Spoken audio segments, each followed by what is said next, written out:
Good morning everyone. जय हिंद।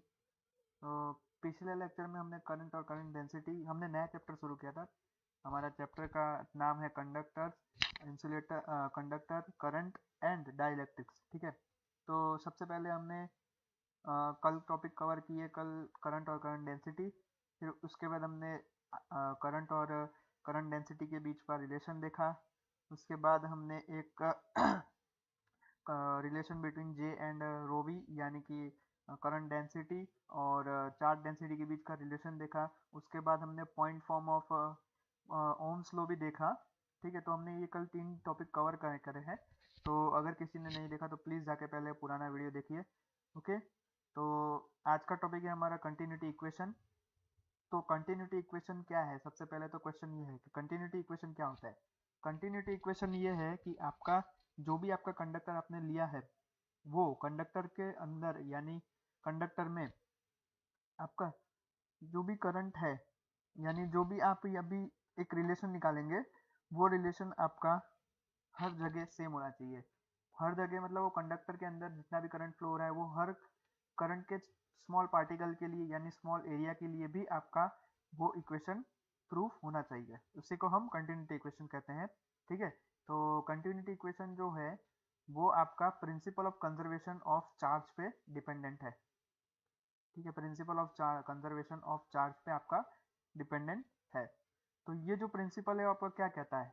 ये principal है आपका ये कहता है कि the charge can neither be sorry one second the charge can neither be created nor be destroyed. यानी कि जो चार्ज होता है वो आपका कभी भी क्रिएट नहीं होता या फिर आपका डिस्ट्रॉय नहीं होता है, केवल और केवल आपका एक फॉर्म से दूसरे फॉर्म में आपका कन्वर्ट हो जाता है। ठीक है, तो इसी को हम कंजर्वेशन ऑफ चार्ज कहते हैं, principal of conservation of charge कहते हैं।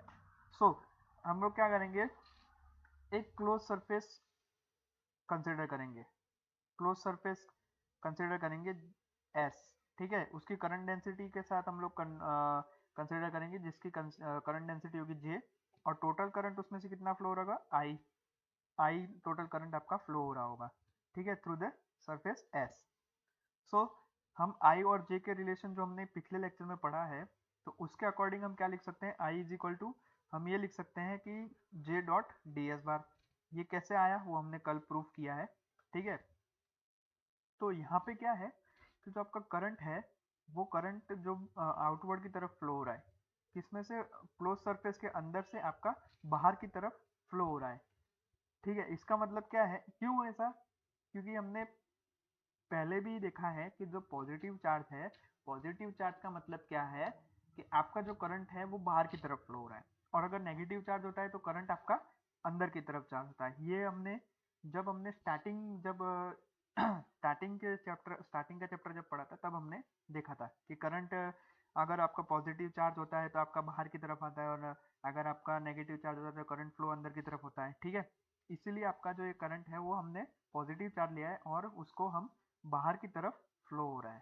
ठीक है, तो करंट जो है वो आपका आउटवर्ड की तरफ फ्लो हो रहा है, पॉजिटिव चार्ज क्लोज सरफेस से।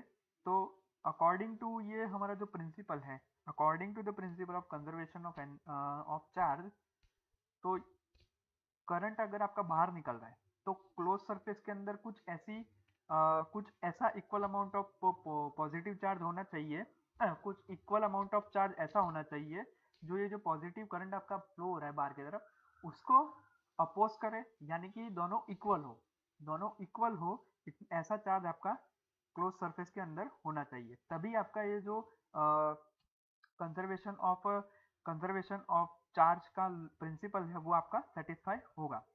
ठीक है, इसीलिए इसीलिए हम क्या करते हैं, जो एक क्लोज सरफेस के अंदर एक टोटल चार्ज जो है हमारा वो क्यू आई कंसिडर करते हैं। जैसे यहाँ पे आपका है क्यू आई, क्या है आपका? Charge with in the close surface. Okay, और ये जो आपका D Q bar D I क्यों किया और ये नेगेटिव क्यों लिया? क्योंकि जो आपका क्लोज सरफेस के अंदर जो आपका चार्ज है वो रेट जो है उसकी वो डिक्रीज हो रही है। क्यों डिक्रीज हो रही है? क्योंकि आपका करंट जो हो रहा है वो बाहर की तरफ फ्लो हो रहा है, तो उसको कंपेंसेट करने के लिए आपका जो चार्ज इन क्लोज सरफेस के अंदर का चार्ज है उसकी रेट डिक्रीज हो रही है। इसलिए हमने नेगेटिव dq अपॉन di लिया। ओके, तो यहाँ पे जो नेगेटिव साइन है वो क्या इंडिकेट कर रहा है, डिक्रीज इन चार्ज। अब due to the principle of conservation of charge, ये जो रेट ऑफ डिक्रीज है उसका वैल्यू किसके बराबर होगी, जो आपकी आउटवर्ड फ्लो की चार्ज की यानी करंट की जो आउटवर्ड फ्लो हो रही है उसके इक्वल होगी। ठीक है, यानी जो ये आपका इक्वेशन है, जो आपने ये वाला इक्वेशन लिया जे डॉट डी एस, ये किसके इक्वल होगा, ये इक्वल होगा आपका negative d q y upon d t के। डन। ये कैसे लिया हमने, क्योंकि जो आपका कंजर्वेशन ऑफ चार्ज का प्रिंसिपल था उसके अकॉर्डिंगली ही हमारा ये इक्वेशन आया। तो ये जो इक्वेशन है इसी को हम integral form of continuity of equation of current कहते हैं। For every conductor this is called integral form of continuity equation of the current. Okay, तो यहाँ पे जो नेगेटिव चार्ज है वो क्या इंडिकेट कर रहा है, आउटवर्ड फ्लो। यहाँ पे जो ये जो नेगेटिव चार्ज है, ये नेगेटिव चार्ज आपका क्या इंडिकेट कर रहा है कि outward flow of current from the close surface. Okay, यानी कि ये जो 5.3.2 इक्वेशन है, ये इक्वेशन आपका क्या इंडिकेट कर रहा है कि आपका जो करंट है वो बाहर की तरफ आपका फ्लो हो रहा है। ओके, सो अगर मान लीजिए सपोज सपोज ऐसा हो जाता है कि अगर आपका करंट आपका वॉल्यूम जो आपने कंसिडर सरफेस किया उसके अंदर अंदर एंटर हो रहा है।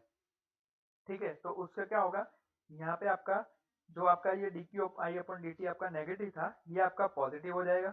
ठीक है, और आई की जगह माइनस आई आ जाएगा। क्यों माइनस आई आया, क्योंकि माइनस आई क्या इंडिकेट कर रहा है, माइनस आई आपका अंदर की तरफ करंट फ्लो हो रहा है, ये इंडिकेट कर रहा है। ओके, तो अब हमने इंटीग्रल फॉर्म तो देख लिया, लेकिन अगर हमें पॉइंट फॉर्म भी देखना है तो पॉइंट फॉर्म के लिए हम क्या करेंगे, पॉइंट फॉर्म के लिए हम डाइवर्जेंस थ्योरम यूज करेंगे। ठीक है, डाइवर्जेंस थ्योरम हम इससे सेकंड चैप्टर में हम लोग पढ़ चुके हैं डाइवर्जेंस थ्योरम क्या होता है। ठीक है, तो डाइवर्जेंस थ्योरम क्या करता है कि जो आपका सरफेस इंटीग्रल होता है उसको पॉइंट फॉर्म यानी वॉल्यूम इंटीग्रल में कन्वर्ट कर देता है। ठीक है, सिंपल है, डाइवर्जेंस थ्योरम क्या करता है, आपके सरफेस इंटीग्रल को वॉल्यूम इंटीग्रल में कन्वर्ट कर देता है। तो according to the divergence theorem हम क्या लिखते हैं, J bar dot d s bar is equal to what, is equal to del into J into d V. ठीक है, तो यहाँ पे J dot d s bar की वैल्यू क्या है, d q i upon d t. यहाँ पे ये 5.3.2 के अकॉर्डिंग, तो नेगेटिव हम यहाँ पे negative d q i upon d T, तो वॉल्यूम हमारा ये रहेगा। ओके, लेकिन टोटल वॉल्यूम जो हमारे क्लोज सरफेस में एनक्लोज है वो क्या है, उसको हम कैसे डिनोट करते हैं, तो रोवी डीवी। ठीक है, रोवी डीवी से हम उसे रोवी डीवी से हम उसे इंडिकेट करते हैं। तो यहाँ पे रोवी क्या है आपका, रोवी आपकी वॉल्यूम चार्ज डेंसिटी।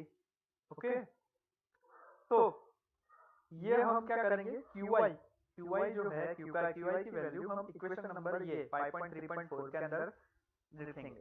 ठीक है, तो ये डी क्यू आई, तो d rho v d v upon d t is equal to integration of ये। ठीक है, तो हमारा ये इक्वेशन ये आएगा, ये कुछ हमारा इक्वेशन रहेगा। ठीक है, हमने यहाँ पे हमने क्यू आई की वैल्यू यहाँ पे पुट करी, क्यू आई की वैल्यू पुट करी, जब क्यू आई की वैल्यू यहाँ पे पुट करी, और ये जो पूरा आपका डिफरेंशिएशन है, उस डिफरेंशिएशन को अगर हम इंटीग्रल के अंदर ले जाते हैं तो differentiation converted into partial differentiation. Okay, ये पूरा मैथ का टर्म है, तो ये आपको ध्यान रखना है कि यहाँ पे आपका जब भी आप डिफरेंशिएशन को इंटीग्रेशन के अंदर आप ट्रांसफर करते हैं तो पूरा डिफरेंशिएशन जो होता है वो पार्शियल डिफरेंशिएशन में कन्वर्ट हो जाता है। यानी कि ये हमारा जो है del rho v upon d t into d V हो जाएगा। ठीक है, अब किसी कांस्टेंट सरफेस के लिए जो होता है, कांस्टेंट सरफेस के लिए derivative becomes a partial derivative, ये तो मैंने आपको बता दिया। नाउ क्या है, अगर आपका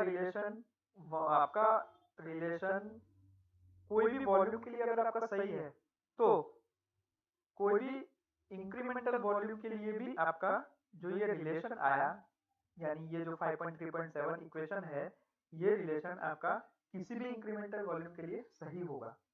तो हम क्या लिख सकते हैं, इंटीग्रेशन से इंटीग्रेशन कर लिया, तो del into J into delta we. क्यों डेल्टा वी? क्योंकि हमने यहाँ पे इंक्रीमेंटल वॉल्यूम को कंसिडर किया है। क्यों इंक्रीमेंटल वॉल्यूम को कंसिडर किया? क्योंकि अगर ये जो रिलेशन है 5.3.7 वाला, अगर आपका ये रिलेशन किसी भी वॉल्यूम के लिए अगर सही है, तो इंक्रीमेंटल वॉल्यूम के लिए भी ये रिलेशन सही होगा। क्यों सही होगा? क्योंकि आप छोटे छोटे पार्ट्स को इकट्ठा करने के बाद ही आप बड़े पार्ट में बड़ा पार्ट बना सकते हो। इसीलिए आपका रिलेशन अगर छोटे पार्ट के लिए सही है, तो वो रिलेशन आपका बड़े पार्ट के लिए भी सही होगा। ओके, तो यहाँ पे del into J into delta v is equal to हम ये लिख सकते हैं। ठीक है, तो यहाँ पे डेल्टा वी से डेल्टा वी कट हो गया, तो del into J is equal to del, ये भी स्मॉल डेल है, del rho v upon del t. Okay, तो ये जो आपका फॉर्म था, यानी ये जो आपका 5.3.9 है, तो ये क्या है आपका पॉइंट फॉर्म है। पॉइंट फॉर्म इसे हम कह सकते हैं, या फिर आप डिफरेंशियल फॉर्म कह सकते हैं। कंटिन्यूटी इक्वेशन का डिफरेंशियल फॉर्म है ये, या फिर पॉइंट फॉर्म है। ठीक है, तो ये इक्वेशन क्या स्टेट करता है, द करंट और द चार्ज पर सेकंड, द करंट और चार्ज पर सेकंड, यानी इज डाइवर्जिंग, यानी ये जो चार्ज पर सेकंड है आपका, ये डाइवर्जिंग हो रहा है from this small volume per unit volume, okay, is equal to the time rate of decrease of charge per unit volume at every point।